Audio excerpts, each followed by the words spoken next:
And I just want to add that I ended up losing my son. I took that $600 and that $600 they gave me, and it was a check. I took that $600 check and I went and cashed it, and it was enough money to be able to move my son back in with his mom. I think I spent the next 3 weeks or so homeless. You know, not homeless, don't feel sorry for me. Homeless, I just lived in my car, you know, not a big deal. Until I was able to find another place and get, you know, enough money scraped together. It might have been 4 weeks, I don't know. Who knows how long. I might have end up couch surfing for a couple weeks too. But the point is, you know, I have billionaire family members, and regardless, even if I was a drug addict, you know, to make somebody, to treat people like that is just wrong. And the reason this is being brought up is because poor people will do anything for each other. That is the humanity. That is humanity. And I keep on, this is what I'm saying. This is the oppression, because I can't even get this out, you know, clearly, because it is trying to be suppressed.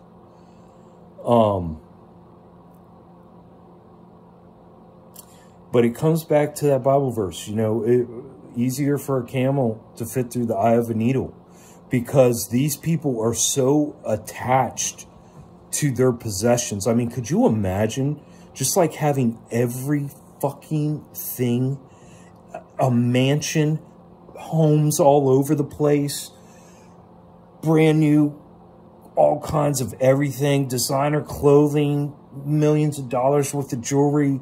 I mean, everything. You have everything. Hundreds and hundreds and hundreds and hundreds of millions of dollars in the bank. And you can't even help a family member out for a couple grand. That's weird, guys. That's got to get called out.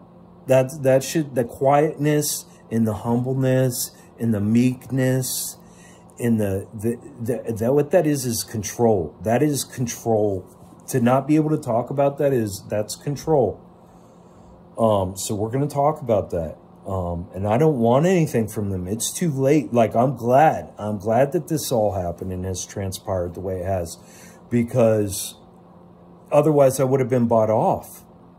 You know what I mean? And damn, if I don't want to be bought off, because like I said, my whole thing with this, guys, comes back to this realm, this God and devil realm. The thing about this God and devil realm is it gets old. You have to constantly renew it. You have to constantly just renew, new, shine it back, keep on shining.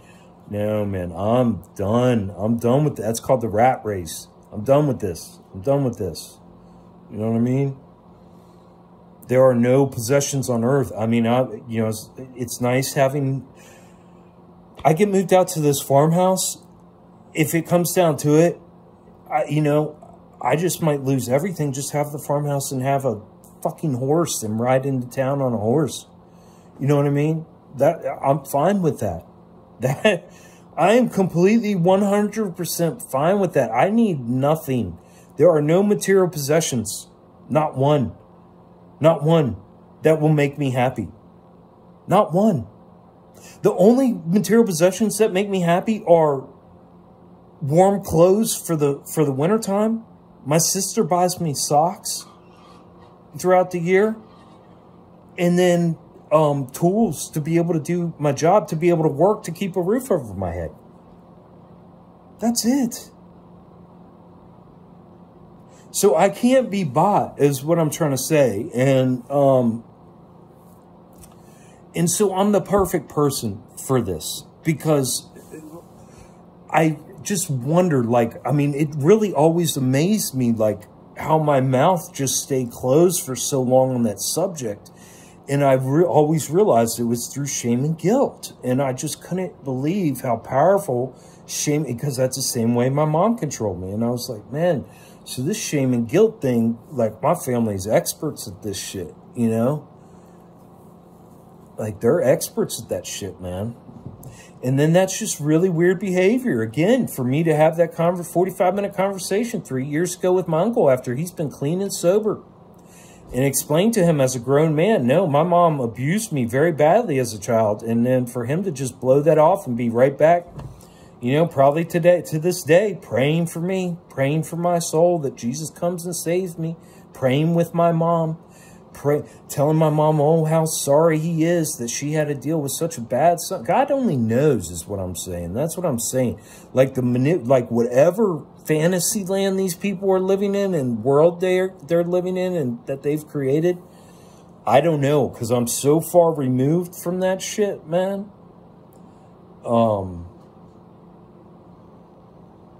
So extremely far removed from that.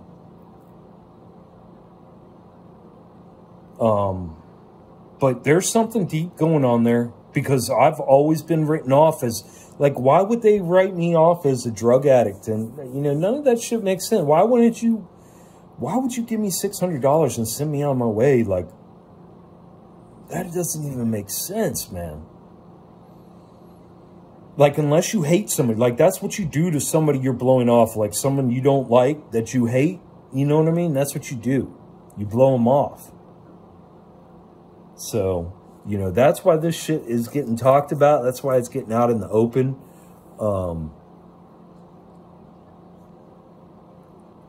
Yeah, just the manipulation just runs so deep, man.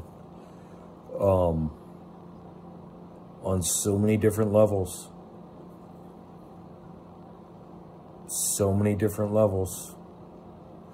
And, you know, this goes back to even when we were kids, you know. I mean, we were barely scraping by. Some days after my mom ran that feminist shit and ran my stepdad out, and we were at the house all by ourselves, we were broke. I mean, we were living on nothing, dude. I mean, SpaghettiOs. You know, there were days, weeks, just living on SpaghettiOs. You know what I mean? And why? My mom had family. You know, why are poor people having to raise children on SpaghettiOs and just like traumatizing children like that think they're just gonna like not have a next meal? Why are you traumatizing children when you have family that are almost billionaires at the time? I mean, what the fuck? Like, none of this makes sense, guys. This is all mind control. This is all warped thinking, mind control. And the only thing my mom could ever think of was, like I said, she ended up finding a dude that had a little bit of money, and she ended up buying a house and doing the same thing my aunt did and just filling it with trinkets. The whole house with just little trinkets everywhere, you know, and became a hoarder. So, yeah, man, this shit's weird. It runs deep. It's mental issues. It's spiritual issues. It's family issues. It's entity issues. It's AI issues. It's many different issues. And it's, you know, probably getting close to 3 o'clock in the morning. I got to be at work here in a few hours. So,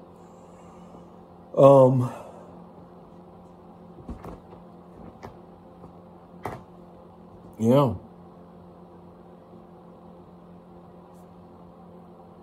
It's crazy, man. It's crazy and it's deep. There's no reason we should have lived like that as kids. There's no fucking reason. My grandparents were well off on my dad's side, and my mom still, you know, talked to them. Her parents were well off. And I know she took money from everybody. She took money from churches, but, you know, my mom was a master manipulator. We went to probably over 100 different churches as kids, you know. Probably went to over 100 different churches. What she would do was she would go to these churches and she would make friends. And then as soon as somebody would disagree with her or figure out her fucking game, we'd be on to the next church. And on to the next church, and on to the next church, and on to the next church, and on. I can't even tell you how many churches. I've went to every fucking church. We hung out with so many. We got so bad we were hanging out with Mennonites. I mean, don't get me wrong. Mennonites are awesome people. I like Mennonites. They're very simple. They keep it very simple. Let's just say that. I like Mennonites. I like the way they live. It makes sense. It's very simple. You know, if you really want to think like, what's a Christian? A Mennonite would be a real Christian. You know?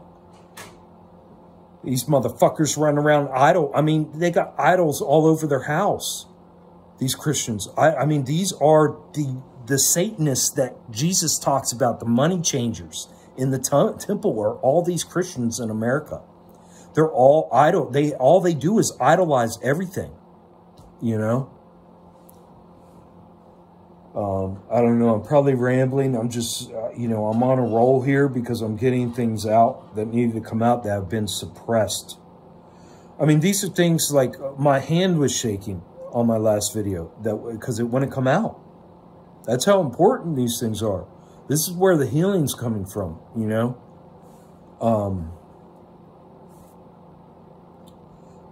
But yeah, you think your government, your rich family won't even save you. You think your government has any heart towards you? Come on, guys. Wake up. There's nobody coming to save you. Just you. It's just you. When it comes down to it, it's just you. That's all there is. It's just you. So you need to start sitting with yourself and you need to figure your shit out. Every single one of us need to do that. We need to quit looking outside of ourselves, going outside of ourselves and thinking somebody else has the fucking answer and thinking somebody else is going to solve our shit and thinking somebody, you know what I mean? That shit is not going to happen, guys. It's not going to happen like that. It's just going to get worse and worse. The more you look outside, the more you're in the game. It just feeds into this whole matrix. The more you look outside yourself, everything outside you is this matrix. So the more you play that game, yeah, you can learn how to do white witch shit. You can learn how to use positive energy. You can use how to manipulate this and use how to manipulate that. It's all real. You can learn how to do those things. But the problem is you're playing into the fucking game. And until you heal yourself, you shouldn't be playing around with anything in the matrix. You know, the matrix is real. You are just meant to fuck around in this realm once you're complete, you know, once you're healed and you have your power back. And then you can, dude, you can walk through then you can move mountains. You know what I mean? Then that faith will be instilled so deep in you. But until then, man, you keep playing it, you placing your salvation in these false gods and these false idols and, you know, all this false medicine and these false doctors and these false gurus and these false religious speakers and these false prophets and these false this and false that. Oh my God, man. Spinning in circles, bud. Spinning in circles.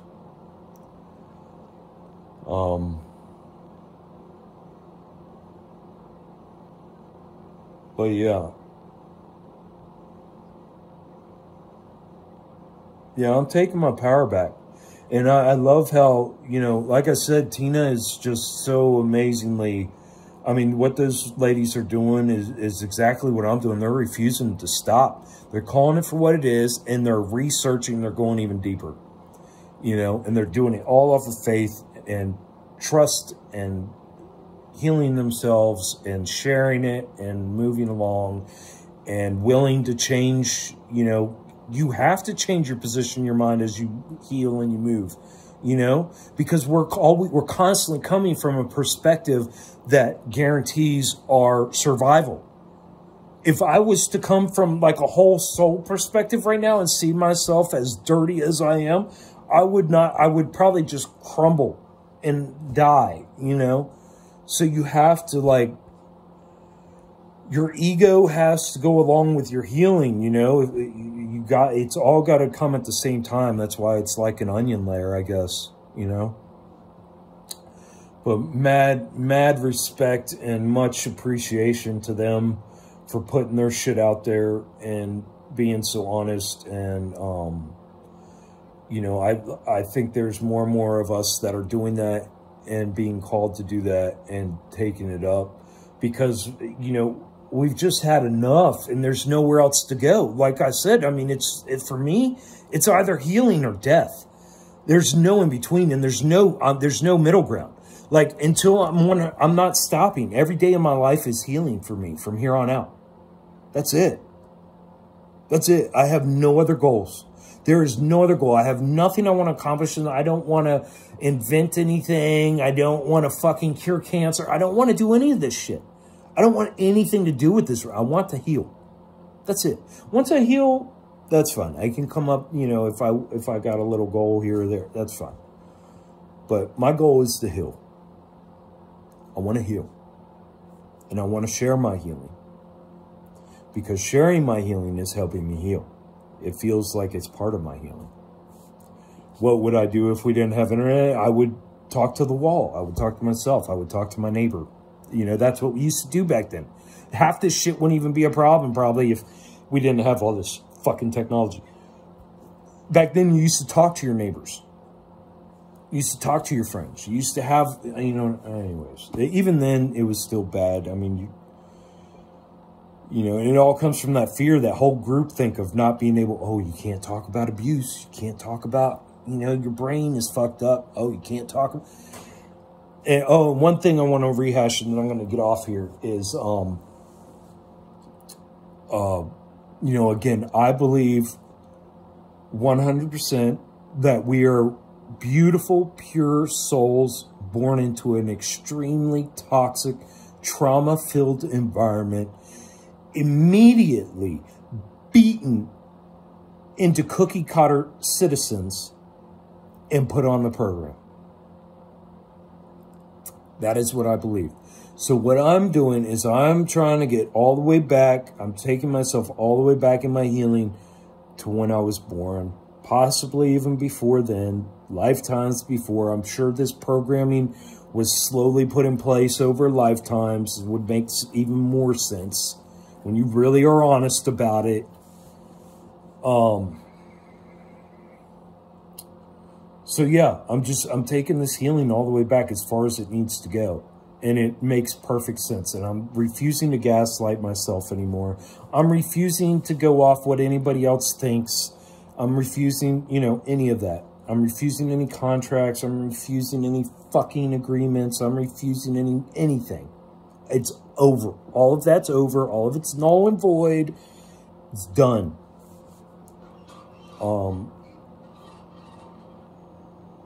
Yeah. And hopefully I can get to bed here soon. And if I, you know, if I wake up and I can't go to work, I can't go to work, you know. If I physically am sick and cannot go to work, I won't go to work. But hopefully, you know, I'll get a good night's rest now that I got this out of me. I'll take a couple bong hits, probably a few bong hits, and then pass out, get a few hours rest, and hopefully be able to go to work tomorrow. Because I'm behind on bills, you know, and just barely keeping a roof over my head. And again, but it, you know, again, it comes back to Christians who are poor or, you know, okay to do, but just helping each other out and being understanding, you know, like the guy I pay rent to. He's a very understanding, very nice man, you know, but he's a solid, hardcore Christian. You know what I mean?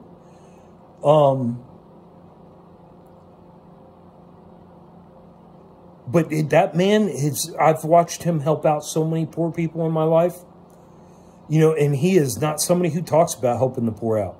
He does not go around he does not say anything about helping any organization out.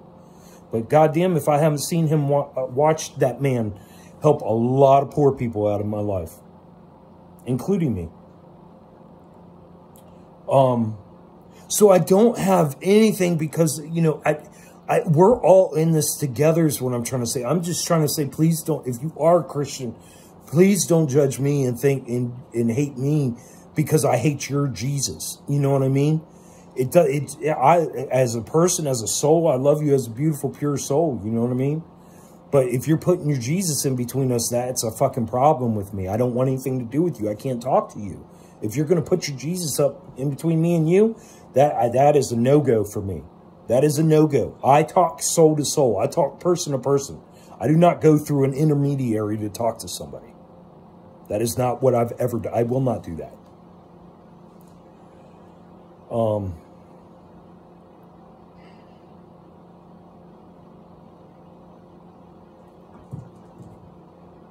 I think that's good.